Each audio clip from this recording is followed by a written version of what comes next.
এতগুলা সরকার এসেছে, জাতীয় সংসদে কোরআনের একটি আইনও চালু করে নাই।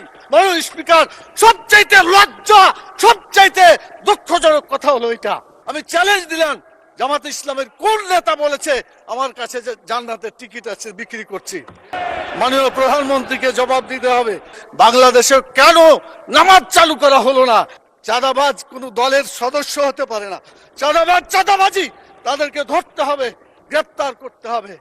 অতএব আসুন বাংলাদেশে মানুষের আইনের কবর রচনা করে কোরআনের আইন প্রতিষ্ঠা করি রব্বুল আলামিন।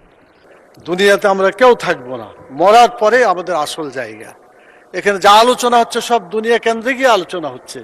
আখিরাতে কি হবে এই চিন্তা কারো মনে নাই।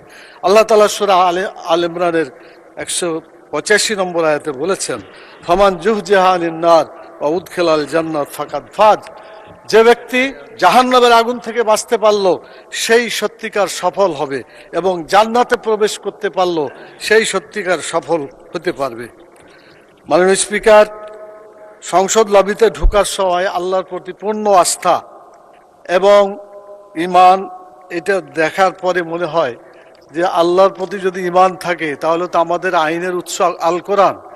কোরআনের বিধান বাংলাদেশে চালু হওয়া উচিত ছিল। মাননীয় স্পিকার, শতকরা 90 জন মানুষ যারা কোরআনে বিশ্বাস করে, এই কোরআনে যে বিধানগুলো আছে 6666টি আয়াতের মধ্যে নট লেস দ্যান 1000 আয়াত belong to the positive order and not less than 1000 আয়াত belong to the negative order.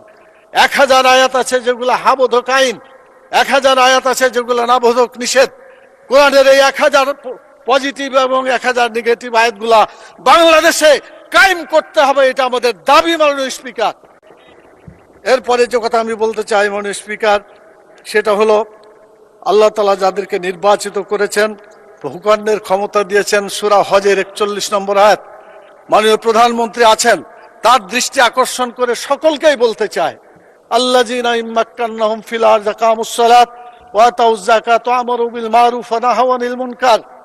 যারা রাষ্ট্র ক্ষমতা পাবে তারা দেশে নামাজ চালু করে মানুষের চরিত্র ভালো করে দেবে, এবং যাকাত চালু করে মানুষের ক্ষুধা দারিদ্র্য বেকারত্ব দেশ থেকে তারা বিতাড়িত করবে। ভালো কাজ করে মানুষকে শান্তিতে থাকতে দেবে, খারাপ কাজ বন্ধ করে অশান্তির আগুন থেকে মানুষকে রক্ষা করবে। কিন্তু দুর্ভাগ্য, আওয়ামী লীগ এসেছে 6 বার, বিএনপি 5 বার, জাতীয় পার্টি 2 বার। এতগুলা সরকার এসেছে, জাতীয় সংসদে কোরআনের একটি আইনও চালু করে নাই। মাননীয় স্পিকার, সবচাইতে লজ্জা, সবচাইতে দুঃখজনক কথা হলো এটা। আমরা চাই আমরা এদেশে কোরআনের আইন চালু করে মানুষ